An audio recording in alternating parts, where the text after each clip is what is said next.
우리의 문제는 현장에 답이 있다. 우문현답 시간이 돌아왔습니다. 오늘 함께 하실 분 어떤 분인지 우리 예린 아나운서가 소개를 해드리겠습니다. 네, 이분은요, MZ들이 찾는 플랫폼 그 자체라고 하는데요. 네. 하이투자증권의 스마트 PB센터 이화진 과장님 모셨습니다. 어서 오세요. 오십시오.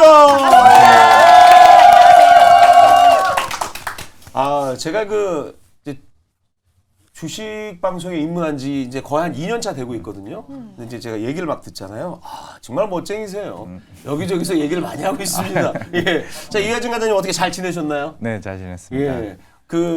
이하진 과장님은 저하고 우리 막 3 MC도 같이 보고 막 그랬잖아요. 오늘 다시 또 게스트로 오셨어요. 네. 저기 게스트로 앉아 있을 때가 더 편하세요? 아니면 진행할 때가 더 이렇게 편하세요? 서로 장단점은 있는데 예. 진행할 때가 좀 알겠습니다. 아까도 저희 오프닝에도 얘기했지만 아직까지도 계속해서 이제 종목 장세로 좀 가고 있어요. 네. 사실 그 종목만 잘 고르면 잘 갈 텐데 잘못 걸라고 네. 못 가는 경우가 많거든요. 이게 좀 종목을 잘 고를 수 있는 좋은 비결이 있을까요?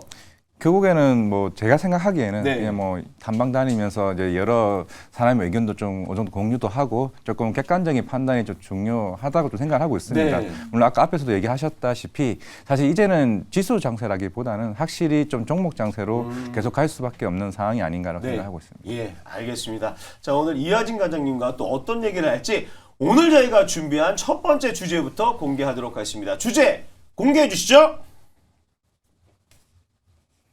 올해 청룡처럼 날아오를 섹터 탑2 주도주는 돌아오는 거야. 바이오주의 기한이라고 얘기를 첫 번째 주제로 저희가 뽑아봤습니다. 바이오주의 귀환. 어떤 바이오주들은 52주 신고가 찍고 막 그랬습니다. 네. 예, 지금 바이오주 토트에 안 남고 있는 분들은 상당히 좀 불안할 텐데 이 바이오주 계속 갈 수 있겠죠? 네, 일단 제가 처음 주식을 했을 때가 네. 2006년도 그때 어떤 일이 있었냐면은 한우석의 그 개놈 프로젝트. 네. 제가 처음 이제 시작한 게 처음 하한가도 맞아본 이제 그 시점이 나왔었고 네. 그 다음에 또 제일 잘 됐을 때가 2015년도에 한미약품이 이제 처음으로 글로벌 라이센스 아웃 했을 때 사노피에 물론 다시 반환을 하긴 했지만은 네. 그때 한 6개월 정도 제약바이오 주도 섹터가 한 계속 꾸준히 나왔었고요. 그 다음에 셀트리온이 2018년도에 이제 바이오시밀러를 해외 진출했다. 그리고 우리가 뭐 코로나 때 CDMO 지금은 이제 제약바이오 흐름이 신약 개발이나 이제 한 단계 업그레이드된 흐름이 좀 나고 생각을 하고 있는데 그게 스타트가 저는 이제 알테오젠이라고 생각을 하고 네. 있습니다. 어떻게 보면 전 세계 1위 이제 글로벌 의약품 회사의 로열티를 받는 이제 회사가 우리나라에서 나왔고 네. 또 유황야인도 올해 만약에 FDA 승인이 되면은 하반기 때부터 로열티를 받기 때문에 이제는 우리나라가 기술 이전뿐만 아니라 전 세계에서 기술력이 인정받는 흐름이 나왔기 때문에 지금 뭐 어제 급락했던 거는 사실 이제 금리 관련 이슈가 있지만은 이제는 분위기는 좀 달라졌다고 생각을 하고 있습니다. 이제 금리뿐만 아니라 금리의 영향보다는 이제는 우리나라 제약 바이오에 대한 기술력이 엄청나게 좀 올라왔다는 측면이기 때문에 좀 추가적인 상승 흐름은 나올 수 있다고 생각하고 있습니다. 네, 지금 미국에서 중국 견제하기 위한 바이오 안보법도 네. 통과가 됐잖아요. 그래서 중국 기업에서의 물량이 우리 쪽으로 올 수도 있다 기대감이 있는데 우리 반사수에 기대해 볼 수 있을까요? 충분히 이제 있다라고 생각을 하고 있고 네. 이게 뭐 어제 최근에 뭐 조선주도 뭐 이런 영향이 있었고 이런 바이오 보안법 같은 경우도 워낙 이제 우시 바이오로직스 같은 경우를 견제를 할 수밖에 없던 측면이었는데 뭐 최근에 뭐 바이넥스나 이제 삼성 바이오로직스 같은 경우도 하필 또 내년 한 4월쯤에 삼성 바이오로직스는 5공장을 이제 공장을 이제 착공을 이제 증설이 이제 완료가 되기 때문에 네. 그렇다면 이제 여기서에 대한 향후에 대한 기대감들이 향후 빅파마 업체들에 대한 수요가 더 이제 중국 쪽 넘어갈 게 역으로 올 수 있는 반사수에는 충분히 있다라고 생각하고 있습니다. 최근에 이제 이 제약바이오가 상승 랠리를 보일 때 가장 또 이제 견인했던 종목 중에 하나가 알테오 의전이잖아요. 그래서 머크사와 이제 독점 계약이 이슈가 됐었는데 지금도 더 긍정적으로 보고 있는 내용들이 많이 시장에서 나오고 있는 상황이잖아요. 네. 혹시 지금 현재 상황에서는 어떻게 지금 보고 계신지? 제가 제약바이오를 이제 픽을 했을 때는 사실 이거는 조금 제 개인적인 생각이 네. 좀 강하게 들어가는데 일단은 바이오 애널들이 많이 있습니다. 근데 그 중에서도 그 사람들도 어느 정도 그게 맞는 종목들의 군이 많은데 실제로 현대차증권의 이제 엄민용 애널이 제가 알기로 처음 바이오 인인을 했을 때 이제 그 알테오젠을 했었고 저도 알테오젠을 19년에 IR을 갔었고 그리고 재작년에 한번 IR을 갔었는데 항상 그쪽 에너지 얘기를 굉장히 많이 합니다. 그만큼 더 많이 알고 있다는 거고 아까 머크 얘기를 하셨고 이제 사노피가 이제 그 2019년도에 그 라이센스를 아웃했는데 이게 사실은 공개하면 안 되는 내용이긴 해요. 근데 어떻게 했냐? 이게 엄민용 에너지 유럽 학회에 있는 논문 다 뒤져가지고 아 이게 머크 사고나 추측을 한 게 처음 발견한 게 엄민용 에너지고 이거를 알테오젠 처음 이거 그 로열티 얘기에 나왔을 때 목표가 30만 원 잡았었죠. 근데 우리나라 다른 바이오 에너들은 13만, 14만 원 잡았던 이유가 그만큼 이 회사에 대해서 좀 더 많이 알고 있는 측면이기 때문에 결국 시장은 엄민용 에너지 30만 원을 잡았네. 그렇다라는 거는 물론 28년도에 이제 그 머크의 키트로다 SC 같은 경우가 한 28조, 뭐 30조를 잡는다고 쳤을 때 물론 우리가 일반화되게 한 로열티 한 5% 정도 된다고 했으면은 그러면 지금 알테오젠이 연간 매출액이 800억인데 28년도 되면은 1.5조의 매출이 찍힙니다. 그럼 당연히 우리가 작년에 2차 전지 많이 갔을 때 에코프로나 에코프로 비밀 얘기를 했던 게 28년도에 정설이 완료가 되면 그때 물량의 매출을 지금은 할인 가격을 받아서 현금 흐름으로 이제 주가를 올렸었잖아요. 그런 측면에서 지금 제약바이오도 당연히 그런 주가 측면에서는 추가적인 상승이 나올 수 있다고 생각을 하고 있고 그러면 그렇다면 추가적인 모멘텀이 뭐가 있냐라고 얘기를 했을 때 지금 얘기가 나오는 게 ADC 그리고 이중항체 얘기가 나오고 있는데 최근에 그 일본의 다이치 산쿄 같은 회사가 지금 ADC 쪽의 매출이 28년도에 20조까지 나올 수 있다고 얘기를 하고 있습니다. 이게 알테오젠이 지금 하고 있는 게 흔히 SC 제형 변경 플랫폼인데 두 회사밖에 없습니다. 미국의 할로자임이랑 우리나라 알테오젠. 근데 알테오젠은 이제 결국에는 특허가 내년에 올해 유럽 쪽은 만료가 되고 이제 향후에 몇 년 안에 미국도 만료가 되기 때문에 그럼 알테오젠이 2040년에 특허가 만료가 되면 당연히 빅파마 그 다이치 산키오나 화이자 같은 경우는 누구를 선택할 거냐 이거죠. 그러면은 당연히 추가적인 모멘텀이 나온다. 그러면 2028년에 아까 1.5조 하고 또 추가적으로 만약에 그 다른 추가 가격이 나온다면은 28년도에 2조에서 3조까지 저는 매출이 나온다고 하게 되면 사실 30만 원에 대한 목표가도 제가 볼 때는 더 추가적인 상승 모멘텀이 좀 나올 수 있다고 생각하고 있습니다. 아, 그렇군요. 과장님께서 이제 네. 알테오젠에 대해서 설명해 주셨는데 최근 시장에서는 이제 알테오젠의 다음 바톤을 이어받을 주도주를 이제 찾느라고 한창인데요. 이번 주에 이제 과장님 기업 탐방, 네. 바이오 기업 탐방 다녀오셨다고 네. 하는데 네. 어디 다녀오셨나요? 이번 주는 이제 보노노이랑 이제 어제는 에쿨로 다녀왔습니다. 혹시 인상 깊었던 아직은 있을까요? 제가 봤을 때는 네. 대형주 위주의 제약바이오가 맞는 것 같고 물론 이번 주 다녀온 종목들은 조금 시간이 걸릴 수 있는 좀 종목에 생각을 하고 있습니다. 뭐 카티 치료제나 물론 이거 보로노이 같은 경우도 이제 폐암 치료제. 지금 왜 폐암 치료제가 이제 관심이 많냐면은 결국에는 렉나자죠. 렉나자 네. 유황양이 이슈가 물론 8월달에 FDA 승인 허가 여부가 나올 거로 보고 있는데 일단 아스트라제네카 타그리소가 이미 2월달에 4개월 만에 승인 났기 때문에 저도 진짜 시장에서는 한 6월 달쯤에 좀 나올 것으로 보이고 있습니다. 네. 그런 측면에서는 알테오젠 다음 타자는 유황양인과 오스코텍이 가능성이 굉장히 높기 때문에 그렇게 만약에 FDA 승인 난다 그러면 올해 4분기 때 그 로열티를 마이스터를 받게 됩니다. 그렇다면은 실제적으로 이제 우리가 옛날 같은 경우는 바이오 제약은 결국에는 기술 이전 기대감 아니냐라고 할 수 있는데 이제는 숫자가 찍히는 회사들이 하나둘씩 나온다는 거죠. 그런 측면에서는 우리나라 K바이오 위상이 굉장히 높다라고 했을 때는 지금 당장으로서는 유황양인과 오스코텍이 제2의 알테오젠이 되지 않을까 생각을 하고 있습니다. 그래요. 사실 이제 제약 바이오는 뭐 성장으로 보기 때문에 지금 고금리 상황에서는 금리가 이렇게 비싸지면은 현금이 없는 회사들은 좀 불안불안하잖아요. 그러니까 이런 걸 좀 가려가면서 좀 봐야 될 것 같고 오히려 알테오젠 전이 HLB가 먼저 상승했었죠. 간암 신약에 대한 기대감 때문에 가는 것 같은데 최근에는 이제 악성 루머로 좀 고전하다가 다시 또 올라가고 있습니다. 자, 5월에 이제 이거에 대한 이제 가타부타가 나오는데 HLB 어떻게 보시는지. 뭐 HLB는 참 어제도 탐방 가서 HLB를 물론 HLB를 간 건 아닌데 HLB 얘기가 또 나왔습니다. 네. 어떻게 보면 사실 제약바이오 이런 상황이 나왔을 때 빠르게 대처를 하고 있는 게 사실 우리가 기업별로 제일 중요한 게 투명성이잖아요. 회계 네. 투명성이나 이런 부분인데 그거를 빠르게 대응했다는 점은 다른 업체들도 조금 본받아야 할 필요가 있다고 생각을 하고 있고 물론 간암 치료제가 5조 시장입니다. 물론 폐암 치료제 시장이 10조, 15조 시장이기 때문에 위험량이 전 더 좋게 보고 있긴 한데 물론 5월달에 이제 그 리보세나립 FDA 승인도 뭐 가능성이 좀 높다라고 생각을 하고 있습니다. 그만큼 이미 주가는 땡겨 왔는데 과연 여기서 세로는 무너질 건지 네. 왜냐하면은 HLB가 무너지게 되면 다른 제약바에도 좀 영향을 미칠 수 있다고 생각하고 있거든요. 물론 6월달에도 아스코나 아까 얘기했던 렉나자일 수도 있기는 하지만은 결국에는 그런 변동성 자체가 조금은 주의할 필요는 있다고 생각을 하고 있고 그런 측면에서 만약에 FDA 승인이 나면 사실 그때 되면 또 만약에 우리가 애널리스트 사실 HLB 리포트가 많이 안 나옵니다. 그러면은 승인이 되면 북미 시장에서 과연 애널리스트를 HLB에 대한 밸류를 어떻게 매기까지에 따라서 좀 분위기는 좀 달라질 수 있다 생각하고 있습니다. 네. 올해 이제 제약 바이오 섹터를 보면은 중소형 코스닥 종목들이 사실 상대적으로 강한 모습들이었는데 계속 이 중소형주를 좀 봐야 될까요? 아니면 전체 섹터로 온기가 좀 확산될 수 있을 걸로 보고 계신가요? 저는 일단은 대형주가 맞다라고 생각을 하고 있고 물론 저도 지금 중소형 바이오 지금 탐방을 이번 달에만 한 10곳 정도 보고는 있습니다. 근데 아까 얘기했을 때 고금리 상황에서는 네. 작은 회사들이 너무 힘듭니다.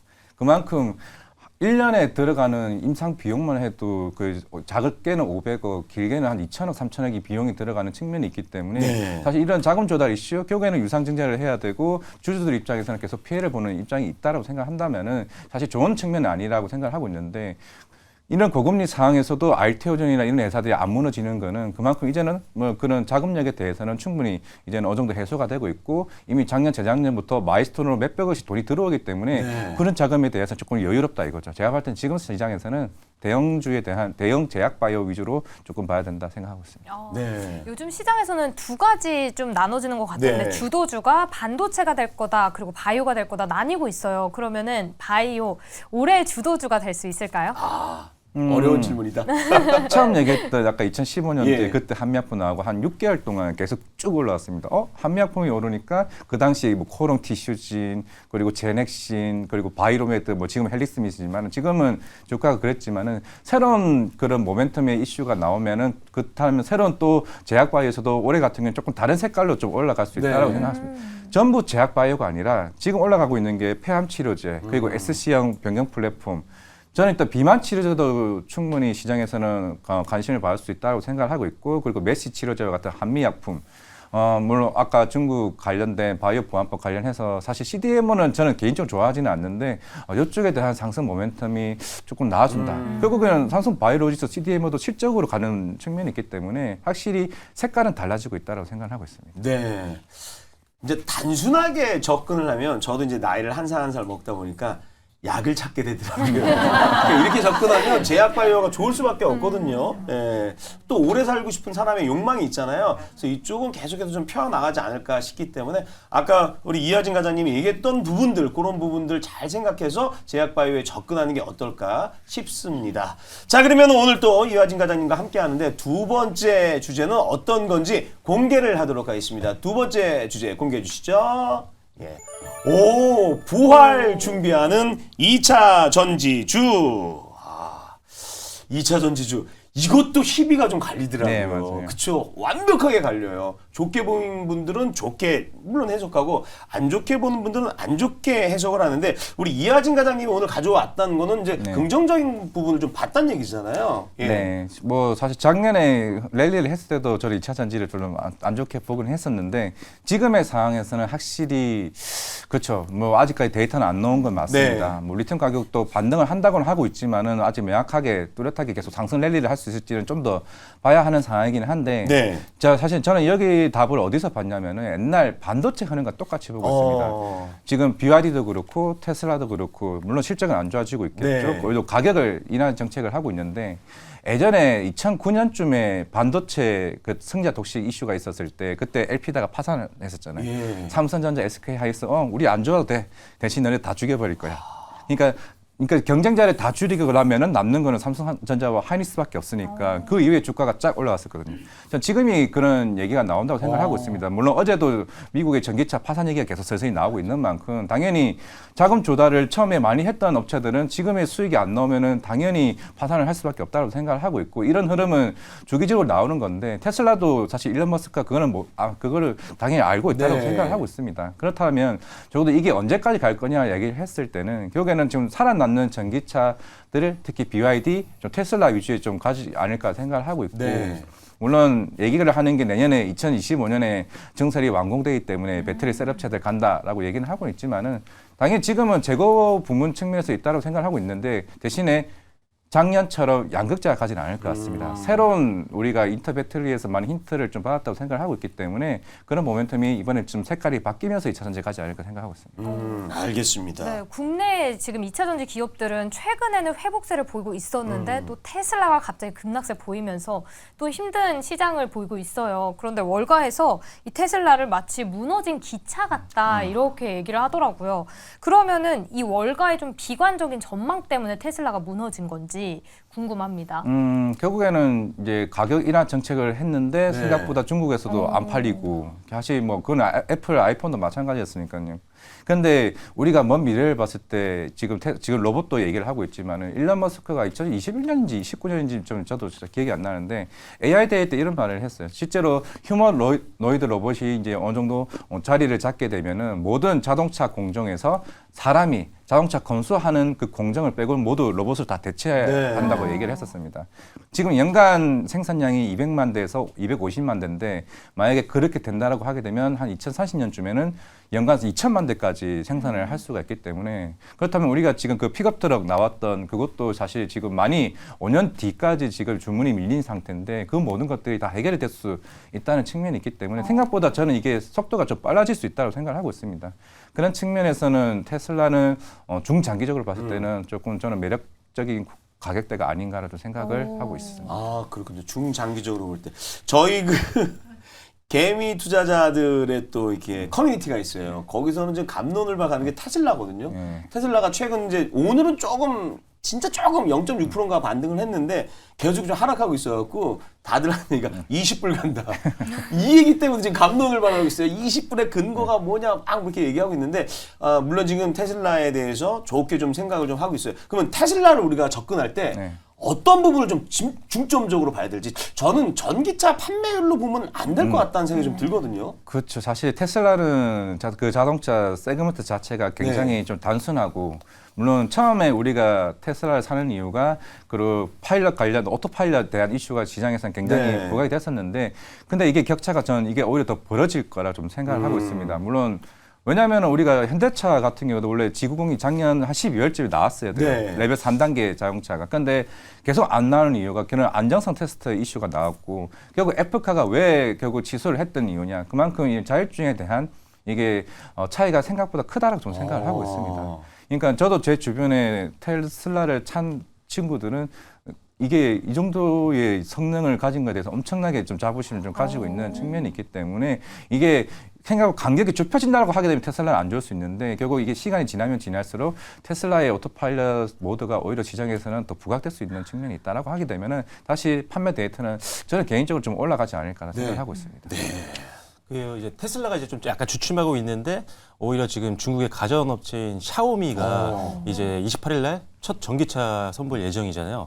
뭐 대륙의 실수 이런 걸로 굉장히 유명한데 그만큼 가성비가 좋은 제품을 많이 만드는 회사다 보니까 시장에서 사실 기대감도 많은 게 사실이라고 생각을 합니다. 그래서 이 첫 출시 이게 과연 어떤 영향을 줄지에 대해서 어떻게 생각하시나요? 결국에는 가격 차이가 좀 굉장히 중요하다고 생각하고 있는데 사실 BYD 같은 경우도 이게 배터리도 만드는 회사고 결국에는 자동차도 만드는 회사이기 때문에 그만큼 가격을 이제 다운시킬 수가 있습니다. 결국 여기 샤오미까지 이제 해외 쪽으로 진출한다고 가정을 했을 때 예전에 BYD가 지금 진출한 국가들이 한 58개국 정도 있는데 이 실제로 한 예를 들면 이스라엘에 진출을 했을 때 어떤 영향이 있었냐면은 그 당시에 현대차 이게 연평균 성장률이 마이너스 3% 정도 빠졌고요. 기아가 마이너스 14% 역성장을 했습니다. 그만큼 가격 경쟁력에서 우리나라가 질 수밖에 없는 상황이고 당연히 테슬라도 그걸 좀 알고 가격 인하를 한다고 생각을 하고 있는데 과연 여기서 이제 우리나라 이제 뭐 최근에 뭐 LFP 배터리를 계속 한다라고 얘기를 하고 있는 측면이 있기 때문에 뭐 당분간 전 영향을 좀 미칠 수 있다고 생각하고 네. 있습니다. 뭐 올해 3분기에 BYD가 진출을 한다고 얘기는 하고는 있지만은 물론 최근에 BYD는 아니다라고 얘기는 합니다만은 제가 볼 때는 들어올 것 같습니다. 네. 이미 성능 검사를 지금 하고 있는 걸로 알고 있고 실제로 1,200만짜리 전기차가 들어온다라고 하게 되면은 물론 전기차 시장 규모는 좀 커진다고 생각을 하고 있습니다. 왜냐하면 가격이 다운되면 규모는 커지겠죠. 그러면은 당연히 금리 인하 시기가 조금 늦어질 수는 있겠지만은 결국에 이런 소비자 할부 금리 자체가 다운이 된다라고 하게 되면은 그만큼 구매 심리 자체가 회복된다라고 했을 때 당연히 전기차 시장 쪽으로 조금 올라가지 않을까. 그럼 결국에는 인프라가 확충이 돼야 되는 건데 그거는 이제 향후에 뭐 미국이나 뭐 우리나라나 이런 부분은 적어도 2, 3년 정도 걸린다고 가정을 했을 때 네. 우리가 반도체 재고가 줄어드는 측면이 작년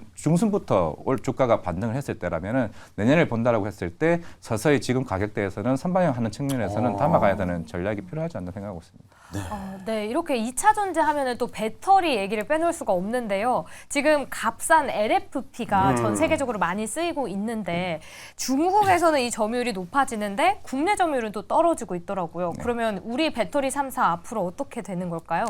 이게 참 이거는 조금 사담일 수도 있는데 네. 이제 모 애널 분과 조금 많은 깊은 얘기를 했었어요. 실제로 우리나라 3사 이제 그쪽 전문 좀 높은 분에게 얘기를 첨언을 했던 게 절대 LFP 쪽으로 들어가면 안 된다라고 얘기를 했었던 거고 왜냐하면은 실제로 현대차 쪽에서도 그런 자문을 했던 게 네. LFP로 들어가게 되면 어차피 중국 쪽과 얘기를 했을 때는 절대 못 이긴다고 할 정도로 그런 얘기가 오고 가고 있는 좀 상황이었습니다. 결국에는 이쪽 시장 그래도 해야 된다라고 측면이 나왔기 때문에 결국에는 붙어야 되는 상황이고 결국 전기차는 워낙 가격이 높고 향후에는 보조금 자체가 계속 축소될 수밖에 없는 측면이라면은 네. 결국 가격 경쟁력이 저는 중요하다고 생각을 하고 있습니다.